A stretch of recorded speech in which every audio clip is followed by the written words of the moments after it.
Hi, I'm Brenda Yoho. Welcome to Solution Saturday. I'm recording this just a little bit early because I'm hosting a bridal shower for my niece who's getting married in June. So I've been preparing lots of different things and trying out some new creative things. So it's been fun. It's been a learning adventure for me. So I wanted to talk a little bit today about a problem that was brought to me after I was on a radio show. So the chief of police contacted the radio host and asked to have a meeting with me and her and some community members, and um, I worked on the solution for them. So I handed the solution to them, and they were going to work on meeting with the district and seeing if they could figure out how to make this move forward. And I received a text message from them, from the radio host, and they were told that they couldn't move forward with the project. So they were very, very upset. And so now we're back to another problem in need of a solution. So because they are upset because they really do want to help kids. So they want to meet again this next week. So the problem is you have a community group who really wants to help kids in the community, but a school that says no. And the reason is because they said that the ideas that they were going to be utilizing wasn't research based. Okay. All right. So I want to talk about that just a little bit. There's lots of things that are research based. Sometimes those things work, sometimes they don't. It just all depends. Anyway, I want to just share some ideas with you and just want to ask, what do you do when you have a problem?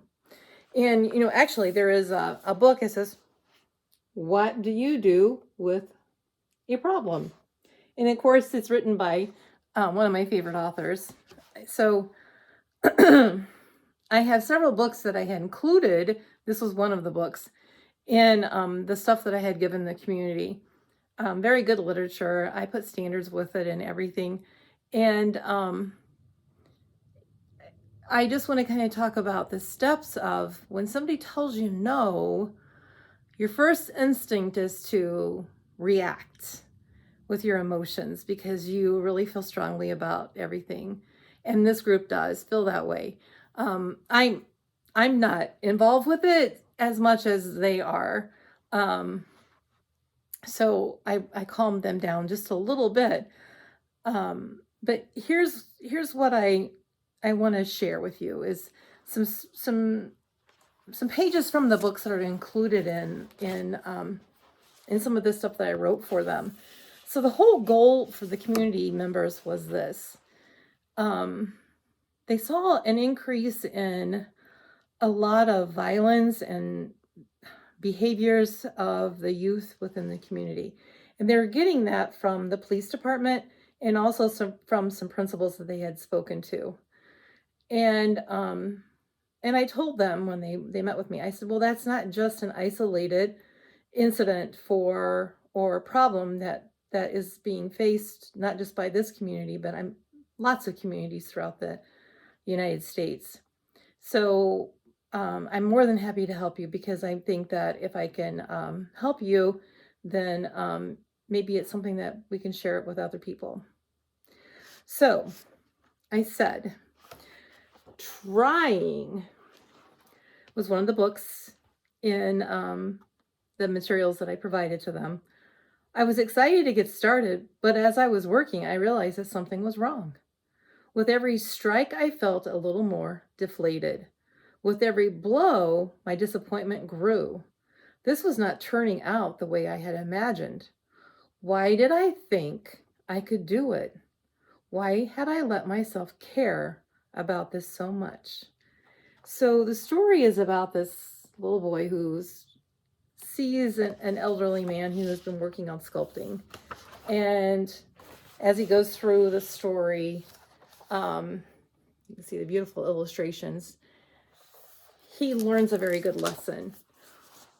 But as I'm talking to them, I understand their passion because I have that same passion.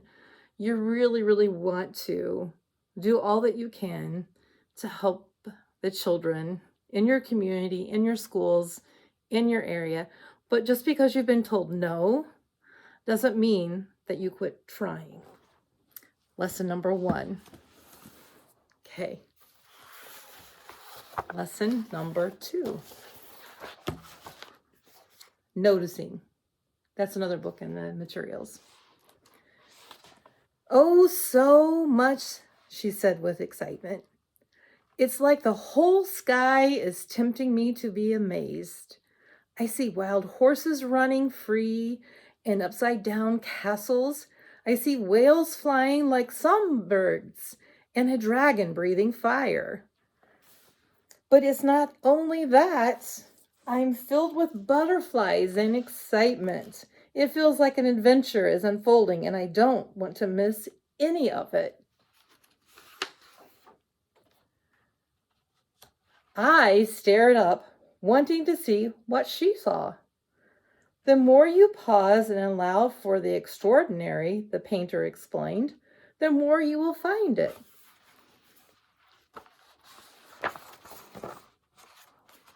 And often what we see depends on what we look for.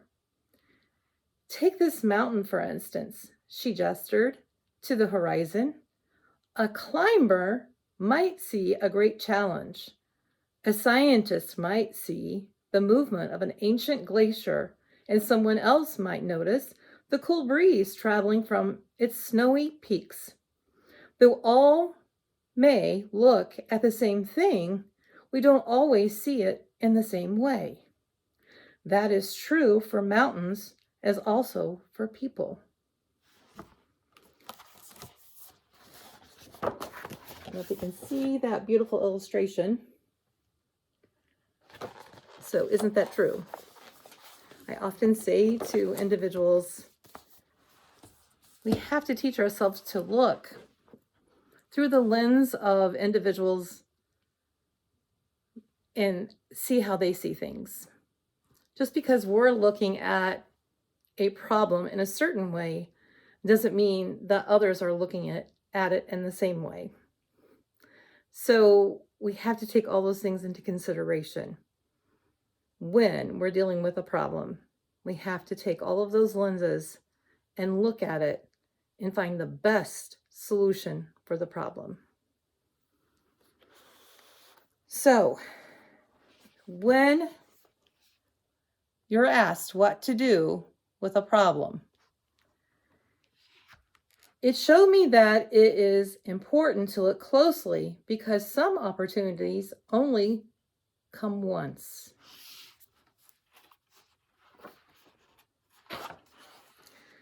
So now I see problems differently. I'm not afraid of them anymore because I know their secret.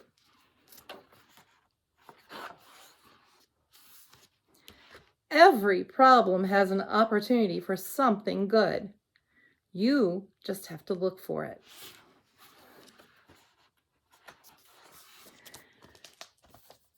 So the answer to the now problem that the community members are facing is this. As they texted back and forth with me, they just need to look to another area. When one area says no, then look to another area that may say yes. So they can still serve and help the children that they want to help. They just need to do it in a different way.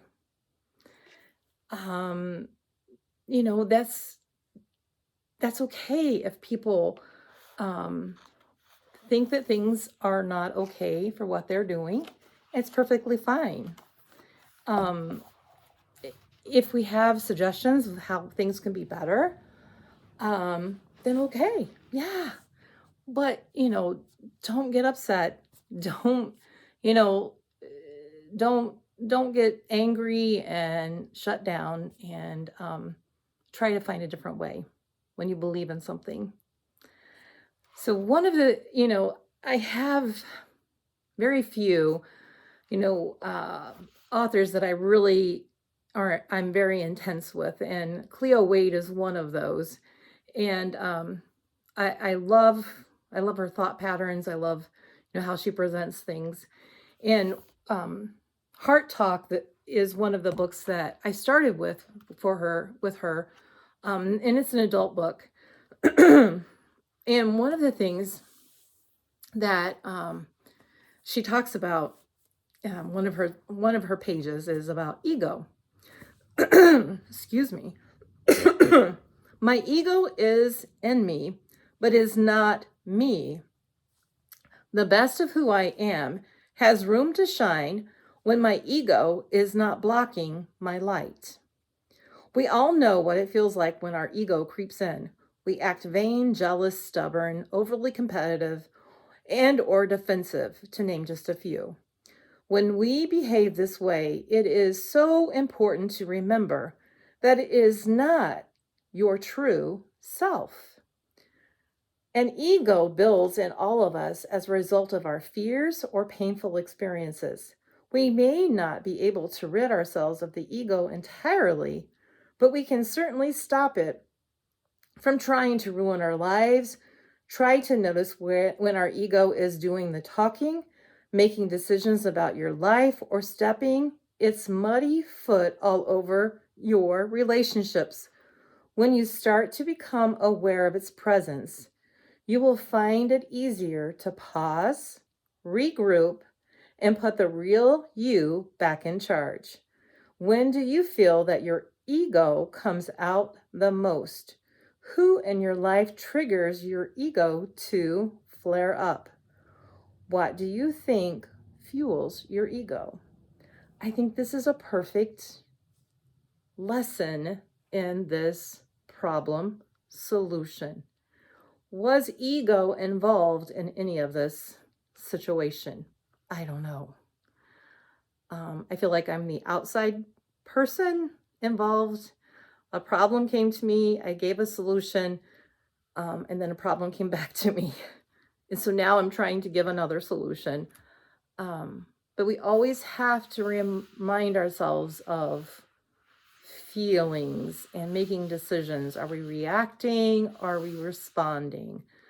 And the information that was provided to me was that the materials were not research-based, and that's fine. That's perfectly fine. But the problem they were trying to work on was getting in there and building a relationship with these kids and providing them with some work on building some skills on leadership, overcoming bullying, not being a bully, and really the skills for resilience. And it's using my book a little bit, Lead with 2 Rules, Feeling Good and Feeling Safe. It's endorsed by several really great researchers. There's some research in my book that states clearly the stuff that I was doing is research-based. And it's fine because they said no. And it's their decision. So that's what I told the people. It's fine. Move on to the next thing. Because the last book in the materials I gave them was Cleo Wade again, What the Road Said. And I think that's what we have to remember, is that we're all on a path of doing what we can, when we can, and supporting the children that we serve. And I really, truly still do believe home, school, and community working together is the best solution to help the children we serve in our areas. So one of the things, if the last few pages of Cleo's pages was, if what the road said was, what if they want to fight? Lead them to peace, said the road. But how do I lead them to peace? By listening to their stories, telling them yours, and reminding them that you are all on this journey together. What if the world around us is filled with hate? Lead it to love. How? By sharing the power your love with it, said the road. What if I can't do it? You can, said the road. How do you know? Because you have come this far, said the road. I said to the road, where do you lead? The road said, be a leader and find out. It's a perfect, those books are perfect. Those are just a few of the ones that are in the materials I gave to the group. I am working on putting those things all together. That will be part of the next book that I send out to share with all of you. It'll be part of some journals that will also be in that companion book. We have to help our kids. We absolutely have to help our kids. We are seeing an increase in violence at even the youngest ages, and it's being noticed across the whole country. So that's giving us a big signal that it's time to do something different. It's time to get in there and start making some changes. I just talked with Justin Bader, who is also an endorser for my book. Him and I are going to work on some things together. We've got to do something to help our teachers, our parents, and our communities. It's time. So the solution today is when someone tells you no, don't react with emotions. Respond with overcoming and not being a victim. Looking through all of the lenses and understanding that people make decisions based on the lens they're looking through, and that you just need to gather up your stuff and try a different way. That's the solution for today. I'll see you next Saturday. Thank you.